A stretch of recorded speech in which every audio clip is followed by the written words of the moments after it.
முதலமைச்சர் அவர்கள் ஆட்சிக்கு வந்த ஒரே மாசத்துல தமிழ்நாட்டிலேயே தன்னுடைய பெரம்பூர் தொகுதியை நம்பர் 1 தொகுதியாக மாத்தி காட்டிட்டாரு. எதுல நம்பர் 1 பாத்தீங்கன்னா, இன்னைக்கு தமிழ்நாட்டிலேயே மின்வெட்டுல நம்பர் 1 தொகுதி பெரம்பூர் தொகுதி தான். அதுவும் ஆளுங்கட்சிக்காரங்க என்ன தெரியுமா பேசிட்டு இருக்காங்க, அண்ணன் பவருக்கு வந்தா தமிழ்நாடு மாறும்னு பார்த்தோம், ஆனா அண்ணன் கைக்கு பவர் வந்த நாள்ல இருந்து தமிழ்நாட்டுக்கே பவர் போயிடுச்சு அப்படின்னு இன்னைக்கு ஆளுங்கட்சிக்காரர்கள் பேசிட்டு இருக்காங்க. இந்த துறை ஏன் இப்படி இருக்குன்னு நாங்க ஏற்கனவே தெளிவா சொல்லியிருக்கோம். இந்த துறையோடைய இன்னைக்கு நிதிநிலை அறிக்கையில இந்த துறையில 2.5 லட்சம் கோடி கடன் இருக்கு. அது இல்லாமல் இந்த துறையில எந்தவித இன்ஃப்ராஸ்ட்ரக்சர் டெவலப்மெண்ட்டும் இவங்க கடந்த 5 ஆண்டுகள் 15 ஆண்டுகள் செய்யப்படவில்லை. இது சம்பந்தமாக விரிவான வெள்ளை அறிக்கை விரைவில் வெளியிடப்படும். பெரம்பூர்ல எத்தனை முறை மின்சாரம் தட்டுப்படுச்சு, எதனால தட்டுப்படுச்சு, எவ்வளவு நேரத்தில் அது சீர் செய்யப்பட்டது, சரி செய்யப்பட்டதுன்னு பார்த்துருக்கோம். எங்கெங்கெல்லாம் ஃபியூஸ் திருட்டுகள் நடக்கப்பட்டதோ அவர்களெல்லாம் கைது செய்யப்பட்டிருக்கிறார்கள். அதே மாதிரி வேற எங்கெல்லாம் சிசிடிவி இல்லாத இடத்தில் இருக்குதோ அங்கெல்லாம் ரோந்து பணிகள் அதிகரிக்கப்பட்டிருக்கு. கடந்த 10 நாட்களாக எங்கெங்கெல்லாம் தேவையில்லாமல் மின்வெட்டுகள் ஏற்படுத்தப்பட்டதோ, ஓவர்ஃப்ளோ லோடு அதிகமாக அனுப்பப்பட்டு அதெல்லாம் உடனடியாக சீரமைக்கப்பட்டிருக்கு. நீங்க உங்களுடைய பத்திரிகை செய்தியிலேயே கொடுத்திருக்கிறீங்க, 100க்கும் மேற்பட்ட துணை மின் நிலையங்கள் 10,000 கோடியில் பணிகள் தற்பொழுது நடைபெற்று வருகின்றன என்று உங்களுடைய பத்திரிகை செய்தியில இருக்கு.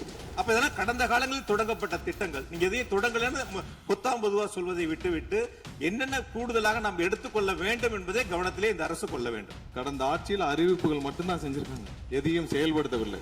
அது இல்லாமல் அவர் சொல்லியிருக்கிறார், நாங்கள் அது சம்பந்தமாக வெள்ளை அறிக்கை 2 நாள்ல வெளியிடுவோம், நீங்க அமைதியா இருக்கலாம், 2 நாள்ல அது சம்பந்தம் வெளியிடுவோம். அது இல்லாமல் 90,000 டிரான்ஸ்பார்மர் வாங்கியதாக சொல்லியிருக்கிறார். அதில் 44,000 டிரான்ஸ்பார்மர் வாங்கியதற்கான சிபிஐ வழக்கு பதிவு செய்துள்ளது. அதுல அவங்க வாங்கின லட்சணம், எந்த லட்சணத்தில் அந்த டிரான்ஸ்பார்மர் வாங்கப்பட்டது அப்படின்னு தெரியும். ஏற்கனவே நீங்கள் செஞ்ச எல்லாமே எவ்வளவு தூரம் டிரான்ஸ்பார்மர் வாங்குனீங்க எல்லாமே சிபிஐல 3 வருடம் கடுமையான போராட்டத்திற்கு அப்புறம் சிபிஐல வழக்கு இருக்கு. எல்லாம் விரிவாக மின்சாரத்துறை மானிய கோரிக்கை பேசிக்கலாம். 2-3 நாட்களில் வெள்ளை அறிக்கை வெளியிடப்படும், அப்போது பேசிக்கொள்ளலாம். வழக்கு விசாரணை உள்ளதை பற்றி மாண்பு அமைச்சர் பேசியது நீக்கப்படுகிறது. லட்சணம் என்ற வார்த்தை நீக்கப்படுகிறது.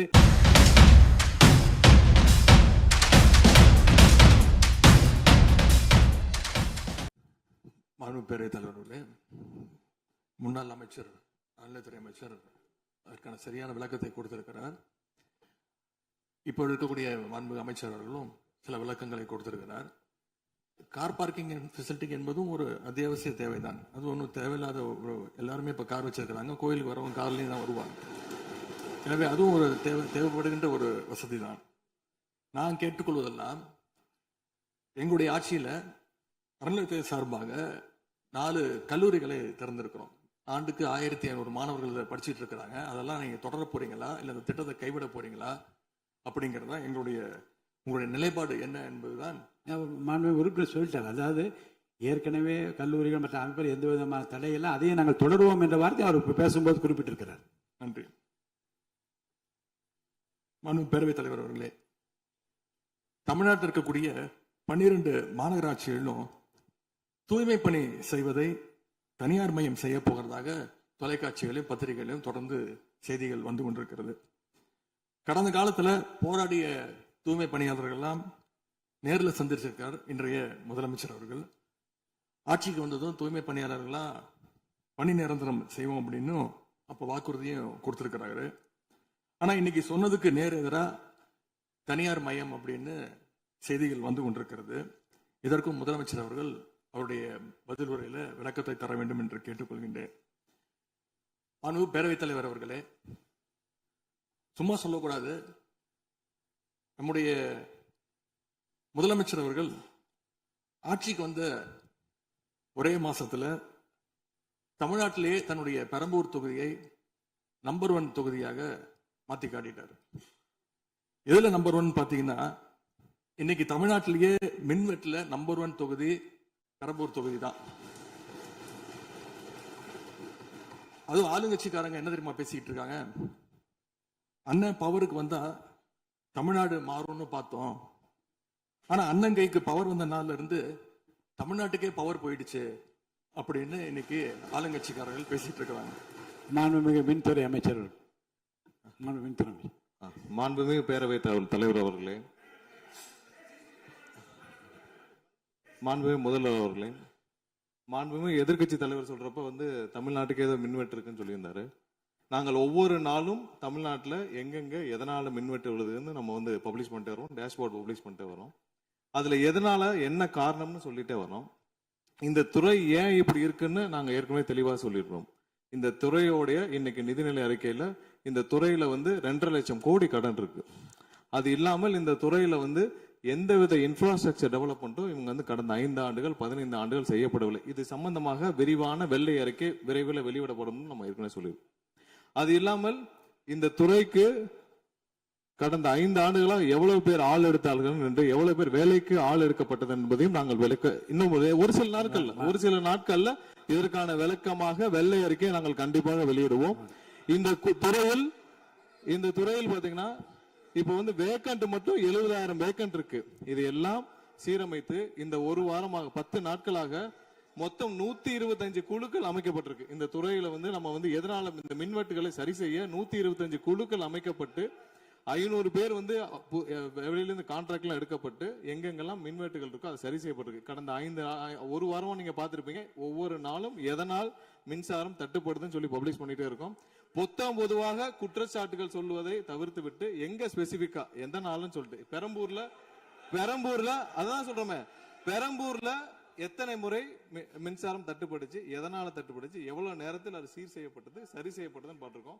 எங்கெங்கெல்லாம் ஃபியூஸ் திருட்டுக்கு நடக்கப்பட்டதோ அவர்களெல்லாம் கைது செய்யப்பட்டிருக்கிறார்கள். அதே மாதிரி வேற எங்கெல்லாம் சிசிடிவி இல்லாத இடத்தில் இருக்குதோ அங்கெல்லாம் ரோந்து பணிகள் அதிகரிக்கப்பட்டிருக்கு. கடந்த 10 நாட்களாக எங்கெங்கெல்லாம் தேவையில்லாமல் மின்வெட்டுகள் ஏற்படுத்தப்பட்டதோ, ஓவர்ஃப்ளோ லோடு அதிகமாக அனுப்பப்பட்டு அதெல்லாம் உடனடியாக சீரமைக்கப்பட்டிருக்கு. ஒவ்வொரு நாளும் குறைஞ்சது 50-55 இடத்துல வந்து மின்சாரம் தட்டுப்பாடு அங்கங்க மின்வெட்டு ஏற்படுது.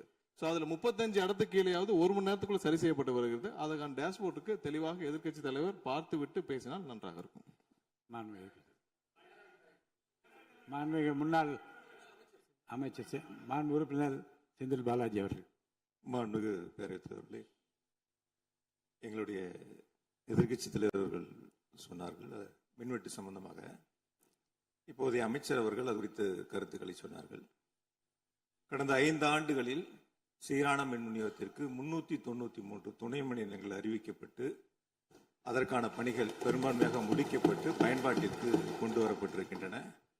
ஒவ்வொரு ஆண்டும் தேவைக்கேற்ப கூடுதல் மின் தேவை ஏற்படுகின்ற பொழுது அதற்கான ஏற்பாடுகள் செய்யப்பட்டு புதிய மின் உற்பத்தி திட்டங்கள் வரை அறிவிக்கப்பட்டு அது செயல்பாட்டுக்கு கொண்டு வரப்பட்டிருக்கின்றன. ஏறத்தாழ 90,000 மின்மாற்றிகள் கடந்த 5 ஆண்டுகளில் புதிதாகவும் பழுந்தடைந்ததையும் மாற்றி சீரமைக்கப்பட்டன. ஒரு அமைச்சர்கள் ஒரே நிமிஷம் சொல்லி முடிச்சார்.